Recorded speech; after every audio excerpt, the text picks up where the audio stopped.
Going live. Okay, we are live. Yay, you guys. My name is Leah Laughlin. I'm a national sales director, and I'm here with Sylvia Calicac. And welcome, you guys, welcome to our NSD at Play in LA Hangout. We've been doing this since July, and so this is our October Hangout. And you guys, this started way back in May when all of us national sales directors were in London. We had this tea party together one afternoon, and then we had a slumber party that night. And you guys, we laughed together and we cried together and we bonded and we just increased our friendship and our relationship with each other. And we wanted to be able to pass on the sisterhood and the fun and the camaraderie that we had in London. We wanted to pass that on to you. And so that's why we started doing these Hangouts. And Sylvia and I are gonna share our iStories today, and we're gonna train you on this Hangout. But before I turn it over to Sylvia, I do want to remind you about the slumber party that you can earn in LA at Leadership in January. We wanted to recreate our London slumber party. And so how you can earn the LA slumber party is by debuting as a brand new sales director. And if you're a new director, your senior sales director automatically gets to come with you, okay? So if you're a new director, you get the slumber party and your senior director. And then all directors who have DIQs are invited too. So this will be a very exclusive group. And we're gonna do a progressive slumber party. I bet you've never been to a progressive slumber party with national sales directors. And so you're gonna be in one suite with a couple of nationals and go to the next room and the next room in the hotel that we're staying at. And we're each gonna have something special with you. And you'll be able to meet and connect with and get to know in a very intimate setting all the national sales directors who are a part of this NSD Hangout. So we are super excited for that. And then I am going to turn it over to Sylvia to get our training started for this Hangout. Take it away, my friend. Hello! Am I on? Am I live? Is this it? Yes, and you're fabulous. We're excited. Okay. Well, I get to see your beautiful face while I talk. Good afternoon, good evening, whenever you're watching this. We're just so excited that you took the time to do this, but most importantly that you earned it. And I'm just going to share with you all a little bit about myself and, of course, just what I feel is important for you to know right now. And so the trainers so far have been absolutely amazing. And literally, I feel like from what you've already gotten, there's nothing else for us to say. They've done such a great job of training. But I have been building my Mary Kay business now for 23 years. I cannot believe it's been 23 years. And I started when I was 23 years old. So 23 years ago, I was 23 years old. Don't do the math. I am probably the oldest national on this Google Hangout and feel so privileged to be included with these gorgeous girls. But I had no idea that I wanted to do Mary Kay. I was in a very, very content place in my life. And I share that because sometimes we feel like somebody needs to be dissatisfied in their life. And I was in a place where I was at the top of my game. I had my dream job right out of college. I was director of a health management center. I loved what I did. It wasn't stressful. I had a great paying income. I was planning my wedding. I was building a house. I had just purchased my first home. I was making great money. So I was not looking for extra money or even friends or anything, but you never know. And I share that with you because that is why we don't want to prejudge with Mary Kay. We want to share the opportunity with everybody, no matter what, even if we think everything looks pretty on the outside. And so the only reason I had a facial was because the nurse that worked for me was a consultant, and she talked about Mary Kay all the time, invited me to success meetings, and I declined every time, but every time she did, she planted a seed. And so long story short, as her boss, I had to fire her because of budget cutbacks, and I felt terrible. So I agreed to have a Mary Kay facial to support her in her business. And she was very smart because I was her boss and she was intimidated.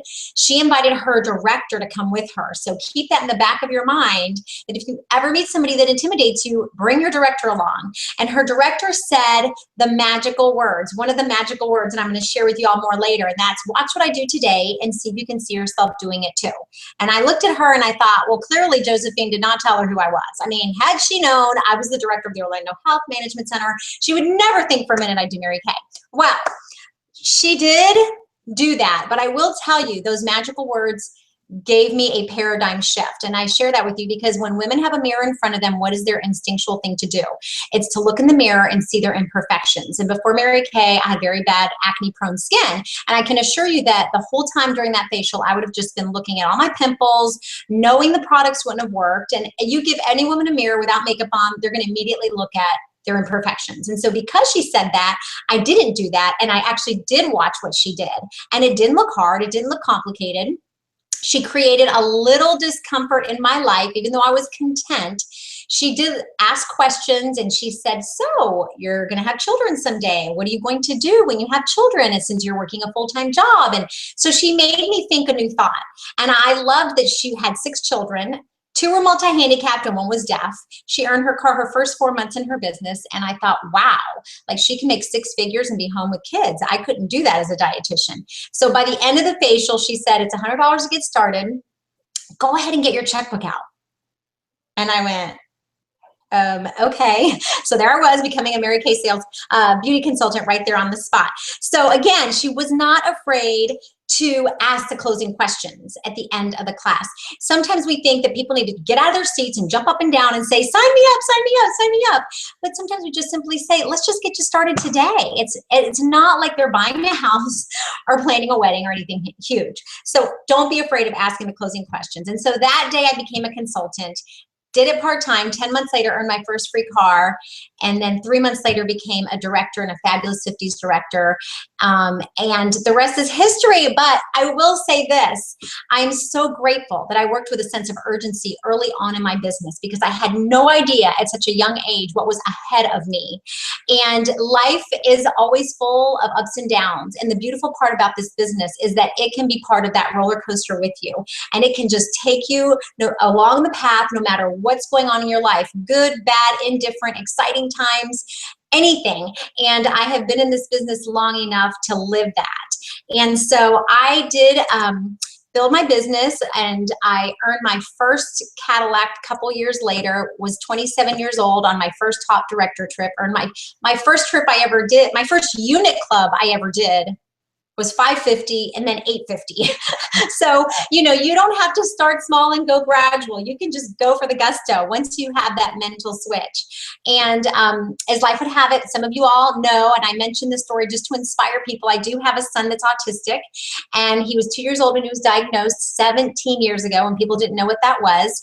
And thank goodness that I worked my business hard and strong so that when that happened and I realized what that was and nobody knew what that was back then, I had the freedom and flexibility to pay for his $5,000 a month therapy and 3 hours a day, 7 days a week therapy for 6 years. And it was a huge sacrifice, but you know, in Mary Kay, we're used to that, right? We're used to making short-term sacrifices for long-term gain, but this is the deal. I didn't know it was going to take 6 years. I thought it'd take a year or 2 years. And don't you feel like that sometimes in your business when you're working, and you're like, I want to be at this position at this time, in this position. And at that moment, you don't know when it's going to happen. You just know the effort you're putting in and you have to have the faith that it's going to happen. And it might feel like an eternity, but you have to believe and know that it's just around the corner. That success is just around the corner. And so long story short, my kids are now 19 and 21. They have grown up in the pink bubble, never been in daycare. And they are, my son is in regular classes in high school, getting A's and B's, completely independent, and learning to drive, going to college and all that. And literally at one time, the only thing I ever wanted was for him to even recognize me as his mother. So we're so blessed to have this incredible opportunity, you guys, that no matter what you're going through in your life, that you really truly can work it around anything and everything that you do. I became a national sales director 11 years after joining, with a lot of life happening. But that's okay. You really, truly can incorporate it throughout everything. And I love the freedom and flexibility and the financial freedom that it brings, you know, to be able to spend hundreds of thousands of dollars on his therapies and not go into debt, to be a single mom with no mortgage payment. My house is completely paid for, no credit card debts. Nothing. Can you get excited about building your dream life, doing what you want to do when you want to do it, being there for your children, completely debt-free? I mean, imagine how that would feel, because that's how it's possible if you truly work when you work. And so I'm going to share with you something that I think is more meat and potatoes, and beautiful Leah is going to share more head stuff with you. But this is something that I am just so surprised, because it's so Mary Kay grassroots. And so I love how Kristen Sharp says old school is the new cool, because we've forgotten this tried and true test, and it's in our little date books that Mary Kay gives us, but it's so short. And I'm going to share with you the importance of the 4-point recruiting plan, because that's what recruited me at my facial. And I truly believe that if you do that at your facials, at your parties, even if you bring a guest at a guest event, you can incorporate these questions. And there are 4 questions, and you might write them down. And if you want, even get an index card for each one of those questions, because your action plan at the end of tonight is going to be to memorize a 4-point recruiting plan and share it with your director at your next success meeting, okay? And I'm not gonna ask how many of y'all know the 4-point recruiting plan, but not only that, how many of you maybe know it and are doing it and doing it consistently. So just know that you want to incorporate it. So the first step of the 4-point recruiting plan is, when you get to your skincare class and your hostess is there, make sure you have your showcase in one hand and your roll-up bag in another. Do not walk into the skincare class looking like the bag lady, but walk in and give her a sincere compliment, ask her where the skincare class is going to be set up, etc. All those things that we know to do. And then you ask her the first question, and that is, Leah, tell me, who is coming tonight that would be good at doing what I do? Okay, write that down. Who's coming tonight that would be good at doing what I do? Because I'm always looking to build my team, and I'm looking for sharp women. She might say, oh, Mary Jane, she'd be great. She loves wearing makeup, and she is such an outgoing person. She'd be wonderful. Or she might, and whoever she tells you, write them down. And if she says something like, oh gosh, none of my friends would do that. Are you kidding me? It was hard enough to get them here tonight. So then you just say, okay, good to know. And you just listen to everything she says. And then almost like, boing, I could have had a V8, you know, like as an afterthought, you go, well, how about you? And she's going to go, oh gosh, I could never do that. I'm not the sales type. I'm so busy. You know, I have 4 kids and I can't even handle this. I couldn't even do this party tonight. Or she might go, maybe. Regardless of what she tells you, you say, you're probably right. You know what, Leah, I don't know how you manage your schedule with all those children. They are so adorable. I don't want to sit down and eat them up all day long. And you just managed to make everything look so easy. And you're just so good at managing your time. How do you even do that? My gosh, you're probably right. It probably isn't for you. But you know what? Watch what I do today and just see if you can see yourself doing it too. So write those down. You're probably right. Because she's going to give you an objection, and she's going to think you're going to try and push her and explain and tell her, and you're not. You're going to validate how she feels. You're going to justify it. You're going to build her up by saying, how do you do it? Blah, blah, blah, blah. And then, well, just watch what I do today and see if you can see yourself doing it too. And then drop it. Got it? Okay. So that, believe it or not, is all part 1 of the 4-point recruiting plan. Now she's going to watch you do the party from a whole new different set of lenses. Okay. The second part of 4-point recruiting plan is sharing your heartfelt I story, or some people call it your elevator pitch. Make it short, sweet, to the point. Number 1, why you joined Mary Kay, what you love about it, and where you see yourself going. Why you join Mary Kay, you're going to tailor it based on who your audience is. If you have a bunch of college students, you're not going to say, I did it so I can be home with my children, because they won't relate, and they'll say, great, I'll join when I go have children. And then you don't have a team member. So just tell them the part that relates to them. And so I'm sure there's other reasons you do Mary Kay, so pick just the parts that apply to them. Why you joined, what you love about it, and where you see yourself going. People cannot follow a parked car. So if they say, when I was a new consultant, every single party I did, I would say, I'm so excited. I love sharing this part of my skincare class because I'm winning a car. And they'd be like, really? And I'd be dying inside, because I was like, oh my gosh, I wasn't even on target for my car, but I said it anyways. But the more I said it, the more I believed it, because they were validating me. And I was like, yes, I am. And so pick a goal and tell them where you're going, you know, and why you're going there, and the difference it's making for you and your family. Keep it short and sweet though. So why you love it, where you're going, etc. And so quick I story. Some people do Mrs. Cab, and that's another story. If you don't know what that is, ask your director. But it's just the 6 reasons why women love to do their Mary Kay business. So, you know, I go over Mrs. Cab. M is for money. R is recognition. S is for social outlet or self-improvement. C is the CAR program. A is the tax advantages and the advantages of getting their product at a discount. And B is be your own boss. So you can just list those really quick. These are the reasons why women love to do Mary Kay. Remember which one of those might appeal to you, because we're going to do a drawing at the end, and tell me what you think. And when you go to say each one of those things, present it in the form of a question. So instead of saying women do Mary Kay because they need the extra money, isn't that great? Instead you say, oh my gosh, women do Mary Kay for money. Could you get excited about making an extra $500 a week? Some women do it because they just want to make, you know, buy shoe money. And then, so every time you mention any of those, put it in the form of a question. Okay, so there you're doing a little mini marketing at your skincare class. Short, sweet, just enough to taste, you know, tantalize your taste buds. That's the second part of the 4-point recruiting plan, your I story.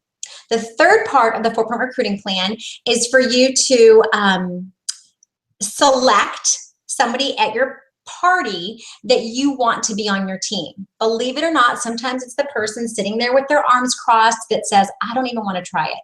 You know, I don't want to put anything on my face, but they sit back and listen. Sometimes it's the heckler. Sometimes it's the quietest person there. So that's why I love what Daisha says. And what we all do is share with everybody. But when you're doing the individual close and you've sold them product and you've booked them for a follow-up appointment, then you say, Leah, have you ever thought about doing what I do?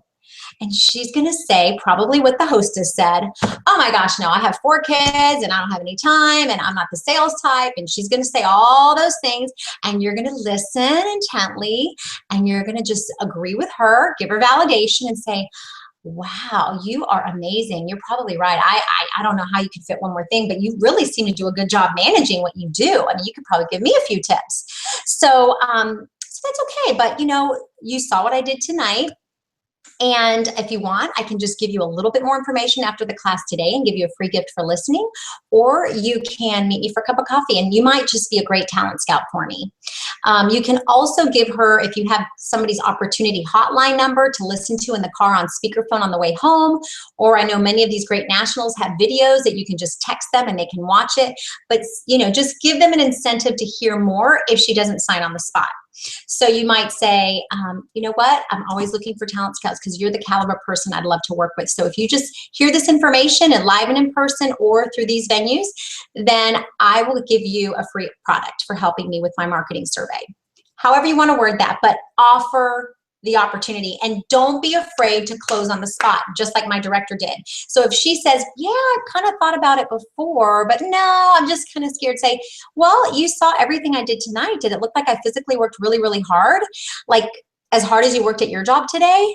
And she might say, well, no, it wasn't that hard. Well, you know, I generally make this much per hour. Maybe you can even show her a weekly plan sheet and how much you made per hour, or whatever that may be. But I would just love to work with you. You saw what I did tonight. Is there any reason why you won't want to give it a try? Don't be afraid to ask that question. Just, is there any reason why you won't want to just give it a try? I think you'd be great. Okay, so you do that with every person that you close and extend that recruiting invitation. That's the third part of the 4-point recruiting plan. And the fourth part is go back to the hostess after everybody's left and say, so Leah, what do you think? You saw what I did. If I could teach you, could you learn? You know, if I know you're busy and you've got so much going on, but if I could teach you how to fit it into your life and get what you need out of this business, could you learn? And she's probably going to say yes and say, well, you know, tonight I have these 2 bookings. Those can be your 2 bookings. And Mary Jane's thinking about becoming a consultant. And I sold this much product.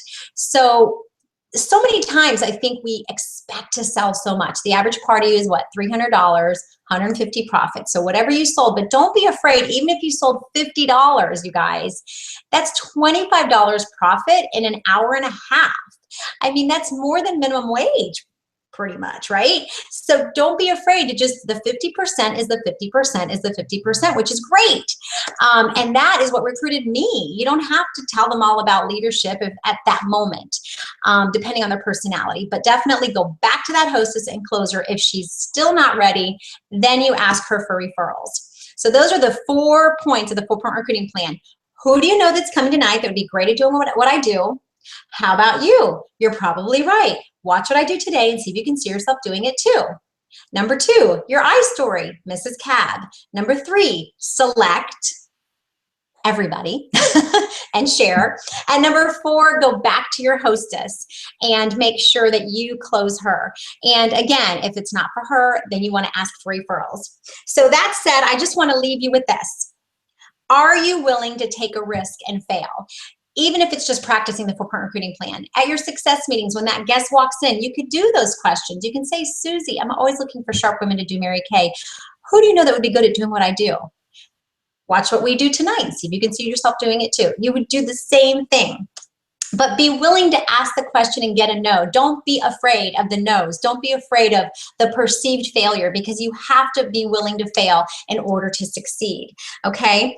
And lastly, work from discipline, not from emotion, every single day, because there are going to be ups and downs in your personal life and your business. But if you put in the time, you will always reap the harvest. And work, most importantly, when you can, because you never know when you'll need this business to take care of you. And I'm so glad that early on I worked my business hard so that when life happened, then my business took care of me. And you can do the same thing too. So thank you so much for listening tonight. I did it in 20 minutes. Leah, are you proud of me? Yay! Girl, that was incredible. Incredible training. And I think something that all of these nationals that you guys are going to hear from on this Hangout, I think one thing we would all agree on is that we were willing to master the basics. And we got really good at just the basic skills of this business, like the 4-point recruiting plan, like how to do an individual consultation, mastering the booking script. We got really, really good at those things. And I hope you guys heard Sylvia say that her mortgage is paid for and they live debt free.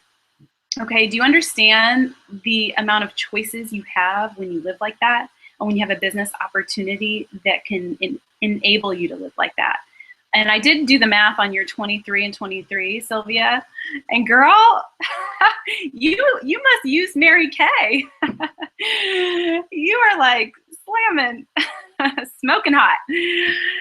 So, okay, so it's my turn. I'm going to share like a super quick version of my I story and then do some head and heart training. Sylvia hit the meat and potatoes training and the skill-based training, so I'm going to hit the head and the heart stuff. Let me check my time. I want to make sure I stick to my time.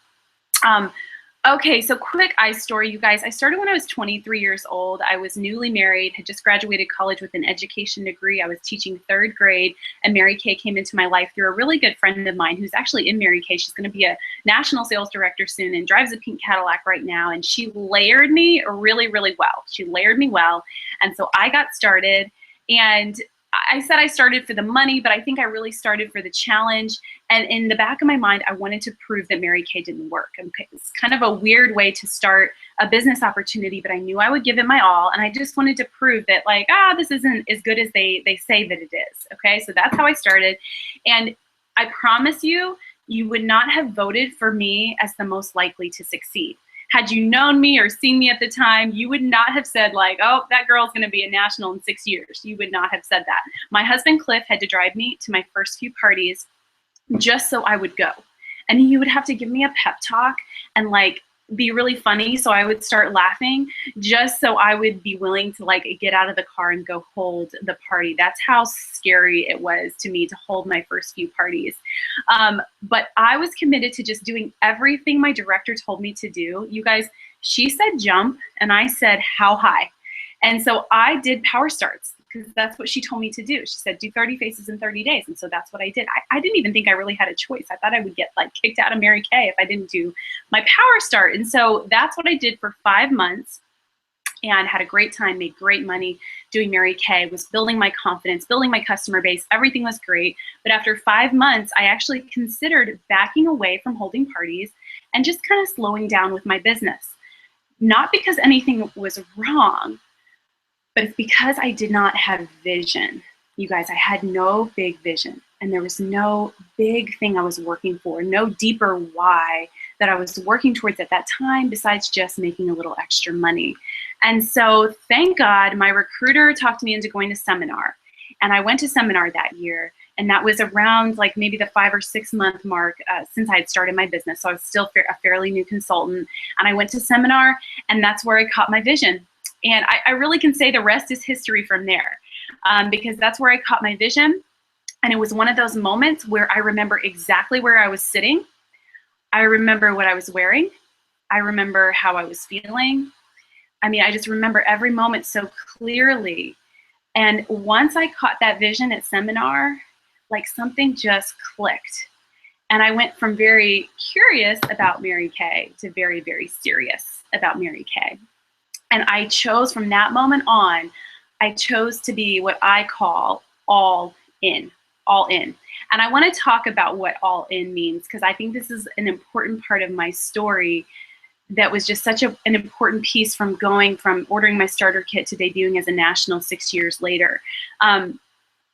It's kind of like my personal hashtag all in. It was actually our national area theme last year. And it's just been sort of like a personal pursuit of mine to live an all in life. And not just in Mary Kay, but in everything I do, to just live all in. So let me explain what that means. Let me give you an example. I work from my office upstairs, and then all my kids are downstairs with a nanny. I have 3 small children, a 4-year-old, a 2-year-old, and a 1-year-old. So they're all at home. And so there's this moment every day when my nanny leaves at like a preset time. She doesn't leave when like I get all my work done. She leaves at like a time that we set up in advance. And so that moment comes every day, and I have to get up and leave my office. And usually I'm leaving with some kind of work undone, or some conversation that hasn't been finished, or something that I really wanted to get to, but I didn't get to it. And for my personality type, it's like really difficult for me to like leave something undone and something unfinished. But I do, because I have to. And so I get up from my desk and I walk out of my office. I walk down the hallway and I start going down the stairs. And I can hear the chaos happening downstairs in my house. And I have to like whisper under my breath. I have to say, I am all in for my kids right now. I am all in for my kids right now. Because it helps me shift from the work focus, to being with them. And I want to be the mom that's present. And so I put my phone down, like face down, so I don't see notifications. And I get on the floor with them, and I look them in the eyes, and I engage with them and play with them. And I just don't want to be this distracted, flustered, multitasking mommy. And so I have to shift from one thing to another to be all in for my kids. I was all in for the work I was doing in my office, and then I shift to being all in for my kids. I have to do this when I'm walking into church on Sunday. You know, you walk into church, and if you have to get 3 kids ready for church and out the door on time, it can be a little bit hairy. And so I'm walking into church, and I have to say, I am all in for this moment of worship right now. I'm leaving the cares of this world and this day behind. I'm all in for this moment right now. When I go work out, I work at the YMCA, and I take my kids to this children's program so I can go work out. And I listen to sermons or music on my phone, and so I have my phone with me. And of course, you know, all the notifications are like dinging in the whole time. And it's so tempting to like get in there and start responding and reacting to those notifications. And I really have to say, no, I'm all in for just this one thing that I'm doing. I'm present in the moment for just this one thing. And so those are just some examples of living an all-in life. And so I made that decision at seminar to be all in for Mary Kay. And after that day, after that decision was made, I had to manage that decision for 6 years until I debuted as a national sales director. I learned from my NSD girlfriend, Amy Allgood, that decision making is overrated. Decision managing is way underrated. I mean, who can't make a decision? That's easy. But then to manage that decision after that and continue to make choices that justify and support that decision, that's the challenging part. And so every day I woke up and I made the choice to be all in for the vision that I believe God gave me at seminar as a new consultant. And it was despite a lot of obstacles and adversity. There was a lot of noise in my head saying and telling me I didn't have what it took to be a national sales director. There were a lot of no's and rejection and people who quit along the way. There were a lot of moments where I just had to be really comfortable being really uncomfortable.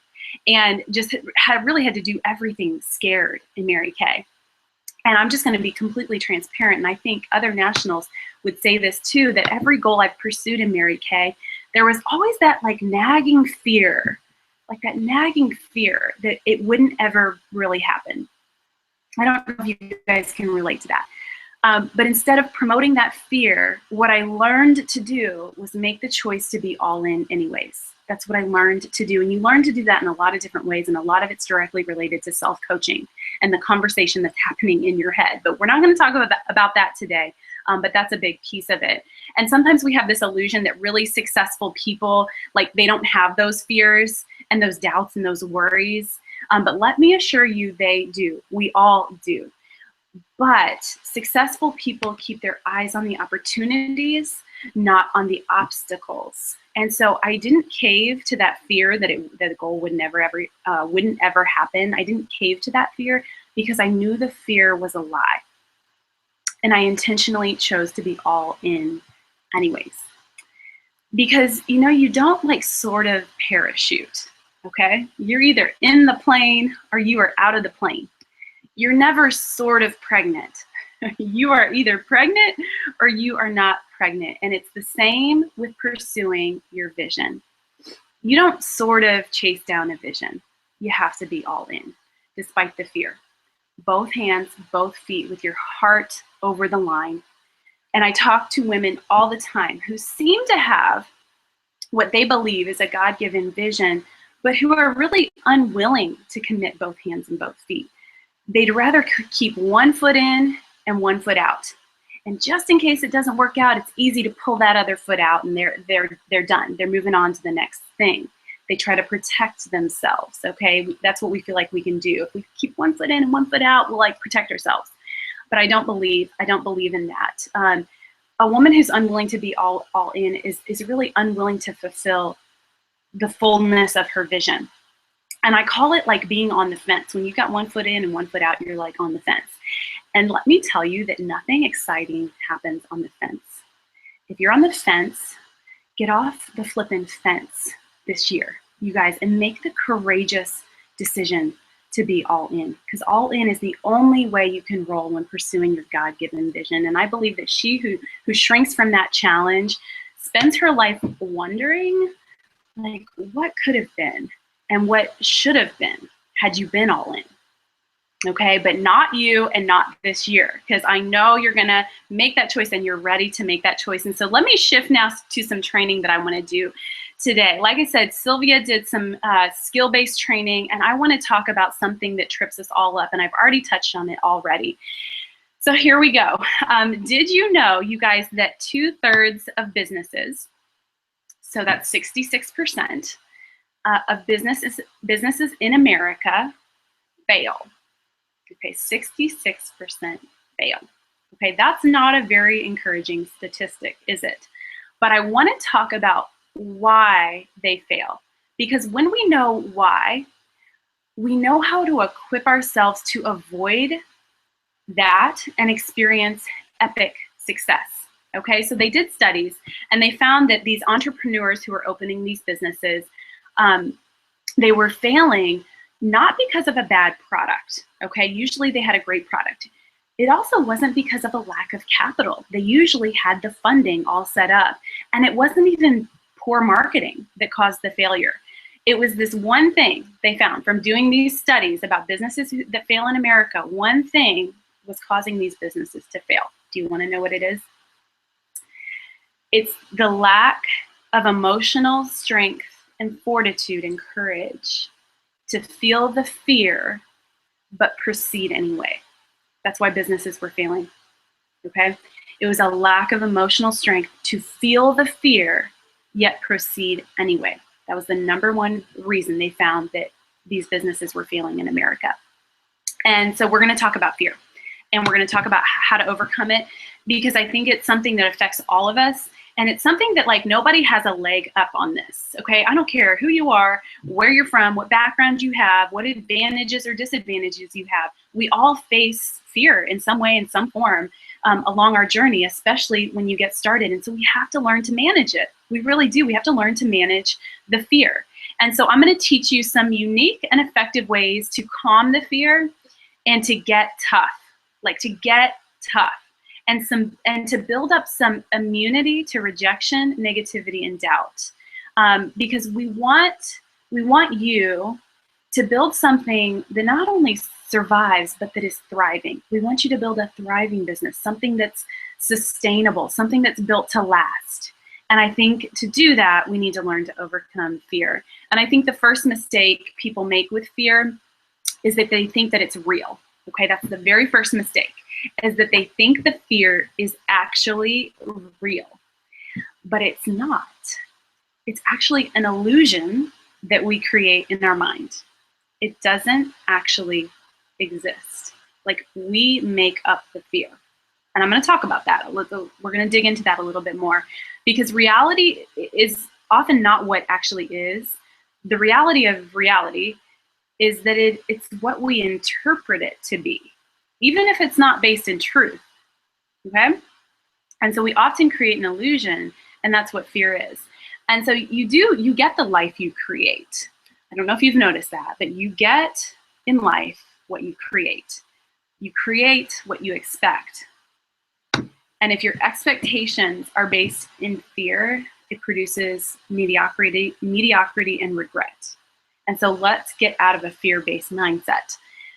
And so to conquer fear, we have to like short circuit your brain and your heart. Okay, so I'm going to give you tips to do that, to like hack into your brain and hack into your heart and like short circuit it and like rewire it so it thinks about fear differently. So I have 4 tips, and that's what we're going to finish with, these 4 tips on how to hack into your brain and overcome some fear. Okay, number one is that we only fear the fear. Okay, we only fear the fear. We don't actually fear the activity we are afraid of. We just fear fear. So let me give you some examples so this makes sense. They actually did this study, and they took novice skydivers up on a plane, and they put heart monitors on them. And so as they're in the plane ascending and about to do this thing that they were actually very afraid of, their heart rate increased, okay, because they're wearing these monitors. And so it's increasing, ever increasing, until they get up to the actual activity, and they jump out, and they're descending in air. And once that had happened, their heart rate went down. And what they found from this study is that once they realized they were safe, they actually enjoyed the experience and had a very even heart rate during the experience. And so often that's true with most activities. We don't actually fear the activity. We're afraid of the anticipation of it, which is just fearing the fear. So let's make it practical to Mary Kay. You know, often with booking calls, have you ever experienced that once you just start and pick up the phone and dial the first number and have the first conversation, it like kind of turns into a game, and you're like, okay, I can do this. Like once you just start. I remember as a new consultant, I would book on Monday nights from 7 to 9. That was just kind of like something I did regularly. And all day, you guys, I would like sort of dread it. Like Monday, I'm like, I have to book at like 7 o'clock, and I would be anxious and, you know, nervous, and I didn't really want to do it. And there's other things I would rather be doing. But then I got to that point in my day. And once I just like picked up the phone, dialed the first number and started calling, I actually kind of had fun with it. It turned into a game. It was fun. And do you know how energized I felt after that 2-hour booking session and getting new bookings on my date book? I'm like, this is fun, after dreading it all day. And so I was only just fearing the anticipation. We often don't fear the activity. And sometimes we just have to jump out of the plane. We just have to get started. We just have to make that call. We just have to walk up to that stranger. Okay, that's another scary thing. Walk up to that stranger and start the conversation. You're going to be scared to death walking up to her, but once you say hello and start the conversation, the fear dissipates, because activity quells fear. Activity quells fear. So we have to stay in motion. We have to stay in motion. We have to keep taking the next step, like left foot, right foot, left foot, right foot, left foot, right foot. Keep taking the next step, because it alleviates all that fear and anticipation that we can have. Okay, number 2. We can live as cowards 99% of our life, as long as we have courage for 20 seconds at a time. I'm sure you've heard that it only takes 20 seconds of insane courage to really change your life and change your circumstance. And so this is my challenge, and this is a part of your action plan, to do something courageous for 20 seconds 3 times a day. Okay, so that's 1 minute of courage. The rest of the day, you can be a complete coward and not do anything else courageous, as long as you do something courageous for 20 seconds 3 times a day. And so it takes 20 seconds to pick up that phone, dial, and start the conversation. Okay, if you can just start the booking calls, everything's going to go smooth from there. And the growth you're going to experience from this will blow your mind. If you can just be courageous for 20 seconds, 3 times a day, just 1 minute a day of courage. And I like dare you to do it. I dare you to do it. I dare you to figure out like what scares you, and then spend those 20 seconds of insane courage 3 times a day doing that activity. I dare you to like track it, like print out a calendar of October and write down your scary thing that you're going to do 3 times a day that's only going to take you 20 seconds, and track it. And track your courage and build win after win after win for having 20 seconds of insane courage. Okay, third point for overcoming fear is just to face it repeatedly.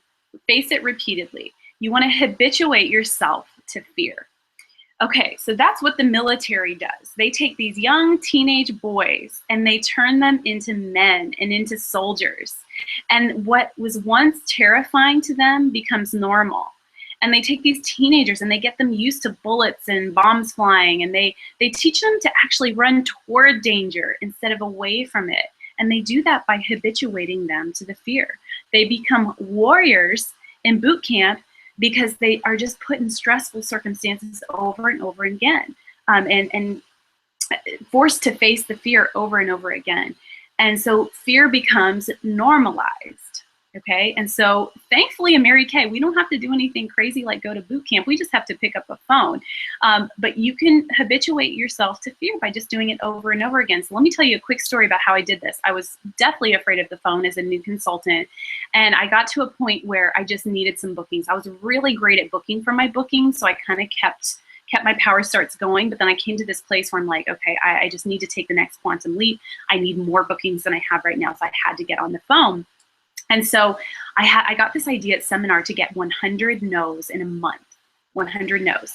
And so I printed off this paper, this little grid, and it had 100 little boxes in it. And I'm like, okay, I'm going to do this. I'm going to check off every box because I'm going to get a no. And so that was my goal that month. And so every time I was making booking calls and I would get a no, I would check off a box. And it was this weird experience. It was like a reverse psychology for me, because when I would get a no, instead of feeling the rejection and the disappointment and just being afraid to keep going and to make more calls, you guys, I would actually be excited. I was like, yes, that's another no. And I would check it off. And guess what I would do? Picked up the phone again, called the next person. And at the end of that month, I got 67 no's. I didn't hit my 100. I got 67 no's. It was the most rejection I'd ever gotten in my entire life in a small time frame, the most rejection I'd ever gotten. But I went on target for my car. The next month in DIQ, debuted a couple months later, and then a few months after that had a pink Cadillac. Okay, so I'll take a little bit of rejection for 1 month for the results that it gave me. Okay, so I habituated myself to it. And after that month, no longer did I fear picking up the phone. I am not kidding you. I could have picked up the phone in the middle of the night and read the script and booked somebody. I even got to the point where if I got a no, I was like, you don't want to book with me? Like, you're crazy. You're crazy. You don't want to have a party with me? Crazy. I literally built that much confidence with it that I was shocked when I would get no's, okay? That can be your story too. It can be your story too, but you have to habituate yourself to what you're fearing. Do it over and over again until the fear becomes normal, okay? And it becomes your new normal to pick up the phone. It becomes your new normal to walk up to strangers and have a great conversation. Okay. Number 4, and the final tip, you guys, and then I'm going to give you an action plan, and we're going to wrap it up really quick here in the next couple of minutes. Okay, number 4 is learn to love and use the F-bomb. And by F-bomb, I mean failure. Learn to love and use failure to your advantage. I want you to go out there and fail. Fail fast, fail big, and fail often. Okay? Thomas Watson, the CEO of IBM, said the key to success is massive failure. And this is not just some trite success motivational quote, you guys. It's the real deal. It's the real deal. Okay, so I'm going to give you like an analogy so you can picture this. Life is like a pendulum, okay? And on one side, you have joy and love and happiness and epic success. Okay, on the other side, you have rejection, failure, pain, and sadness.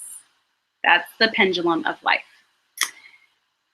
If you stand in the middle, you are not going to experience rejection, pain, and sadness.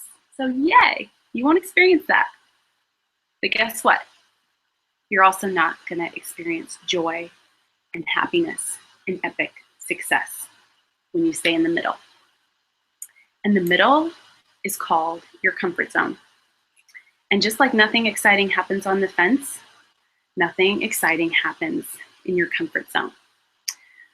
But here's the thing, we actually can't control the side of the pendulum.